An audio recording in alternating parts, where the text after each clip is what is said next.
예수께서 이르시되 내가 온전하고자 할진대 가서 내 소유를 팔아 가난한 자들에게 주라.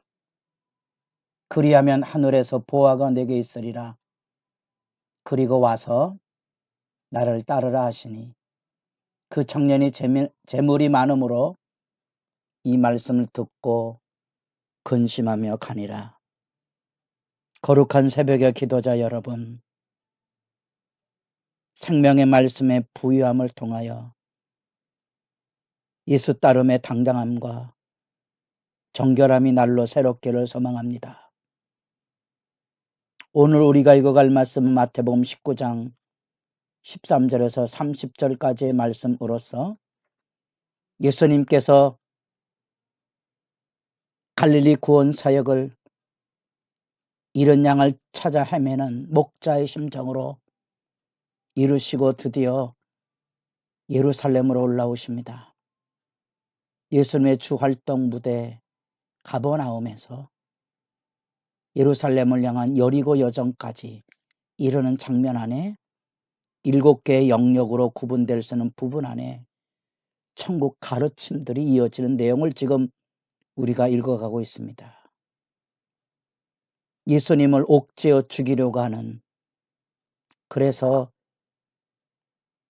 세례 요한의 참수로의 참극을 놓았던, 부정한 결혼의 문제에 대해서 예수님을 얽어매려고 했던 왜곡된 진리의 가르침에 대하여 예수님 앞에 시비를 걸러왔지만 예수님은 선연한 말씀으로 결혼의 숭고함, 하나님이 짝지어 주신 교훈으로 그들의 왜곡된 잔상들을 지어버리시고 선명한 구원 역사의 진실로서의 결혼의 사랑의 섬김의 기초를 분명히 하셨습니다.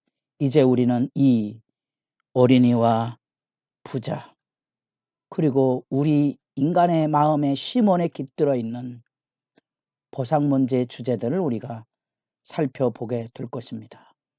예수님의 이 여리고 여정은, 여리고를 향한 예루살렘 여정은 이제 곧 이어서 21장, 22장에는 심판에 대한 말씀으로 이어지게 되고, 실제로 24장, 25장에서 우리는 종말의 심판의 말씀을 듣게 됩니다. 우리 어제 이어서 이 예수님의 예루살렘을 향한 여정 가운데 이루어지는 다양한 영역 속에 다양한 가르침들이 펼쳐지게 되는데, 오늘은 그 어린이를 존중하는 문제와 심각한 부자 청년의 떠나가는 슬픈 모습, 교회사 역사 속에 교회 타락에 대한 반증으로 이루어졌던 기도원 운동처럼, 수도원 운동처럼 혁명적인 질서를 놓았던 우리 애굽의 안토니우스, 아시스의 성자 프란시스코스를 낳는 그 구절의 말씀이 오늘 우리가 마태복음 19장 21절의 말씀이고, 지금도 그 말씀은 우리에게 하나님의 나라 킹덤 오브 갓의 질서를 생생하게 우리로 하여금 주 앞에 무릎 꿇게 하는 진리의 부름입니다. 첫 번째 등장하는 주제는 어린아이들의 안수함을 바라고 기도해 주기를 원하는 그런 사람들의 몰려듦에 대하여 이 제자들이 그 어린이, 그 부모를 꾸짖는 모습의 사건이 발생합니다. 천국이 어린아이 같은 작은 자들을 돌볼 줄 아는 그런 마음의 자비와 긍휼이 있어야 됨에도 불구하고 아직도 그것이 이해되지 못했던 거지요. 아주 모호하지만 이 꾸짖음의 대상이 부모일 수도 있고 아이들일 수도 있습니다. 부모일 수 있다면 일반적인 유대 문화 안에, 예수님 당대 안에 이런 종교적인 교육은 부모들이 1차적으로 책임지는 겁니다. 애들이 드나드는 데가 아닙니다. 또 여기 아이들을 꾸짖는 것은 아마도 예수님의 사역에 대한 회방과 걸림돌에 대한 제자들의 우려함을 드러내주고 있는데, 그 사람들의 순박한 기대, 일반적으로 안수를 원하는 것은 하나님의 축복, 또 하늘의 치유, 이런 다양한 의미, 임직이나 성령의 충만으로 이어지는 그런 의미를 가지고 있습니다만, 그 순박한 아이들이 예수님 앞에 잘되기를 소망하는 그 소박한 심정의 사건조차도 이제 용납할 수 없었던 거죠. 더 중요한 일, 예수님의 천국 사역이 있다는 겁니다. 예수님은 그걸 깨뜨리시는 거예요. 바로 이런 어린이들을 용납해주고 존중해주는 그것이 천국의 역사라는 거죠. 그리고 이제 이어서 이혼 문제 안에 부부를 다루고 자녀를 다뤘다면 이제 여기 부자 청년의 문제가 등장합니다. 기독교 역사에 가장 위대한 메아리가 남겨져 있는 본문이기도 하고요. 아마도 어린이하고 대비된다면 이 부자 청년은 젊고 도덕적으로 바로 섰고 그는 부유하고 능력 있는 존재인데, 더구나 예수님을 존중하고 영생을 알기 위한 구도자의 열망을 가지고 왔고, 실질적으로 그 영생의 소망 때문에 철저하게 율법에 흠이 없을 정도로 당당한 자신감으로 자기 절제와 훈련에 참여했던 이 아주 뛰어난 청년이 결국은 그 안에 담겨져 있는 재물에 대한 욕망을 버리지 못하고 슬피 떠나갔다는 이야기는 오늘날에도 만연한 재물 승부의 보편적인 현실에 대하여 충격적인 사건이기도 하고 비수와 같은 경종의 말씀이기도 하죠.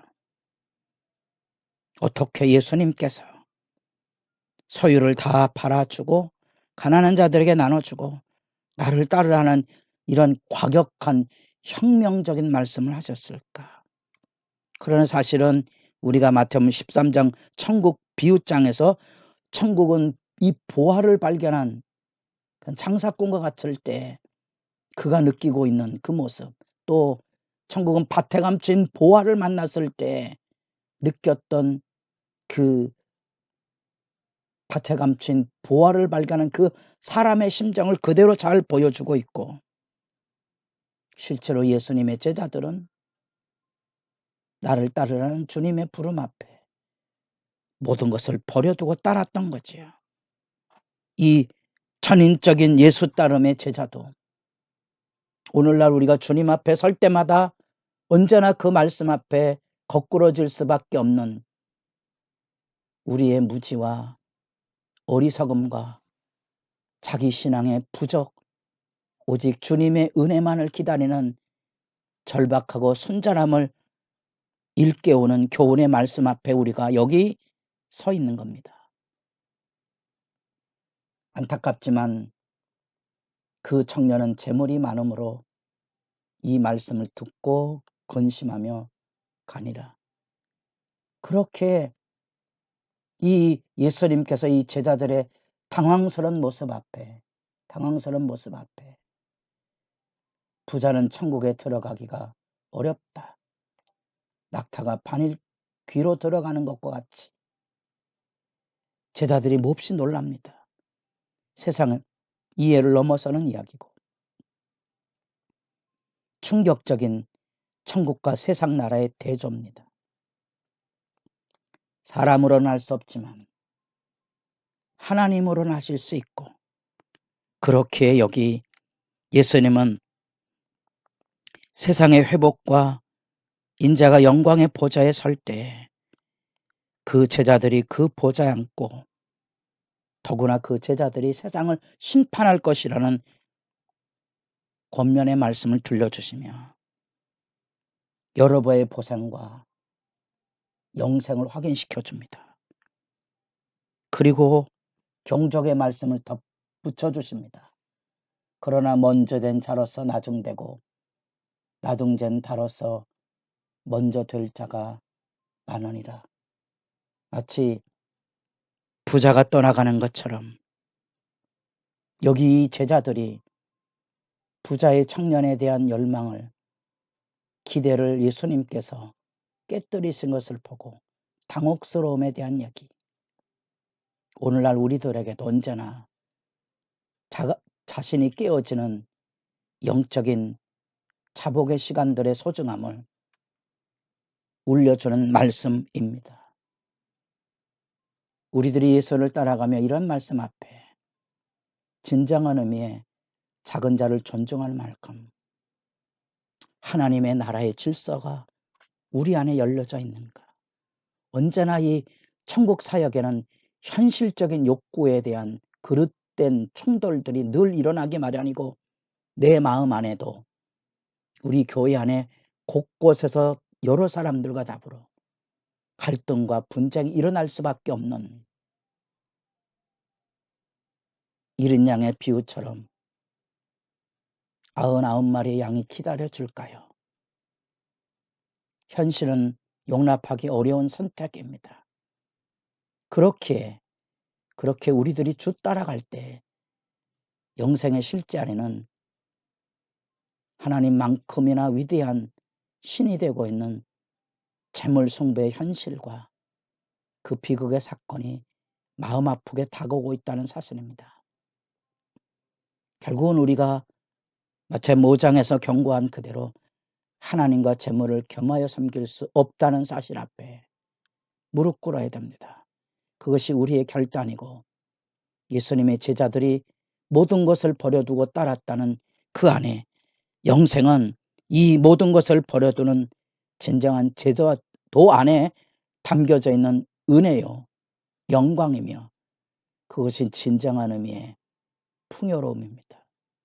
여러분들에게 하늘 영광이 새로운 천국의 영생이 매일의 일상 안에 강수처럼 흐르는 영생수가 흘러넘치기를 바랍니다.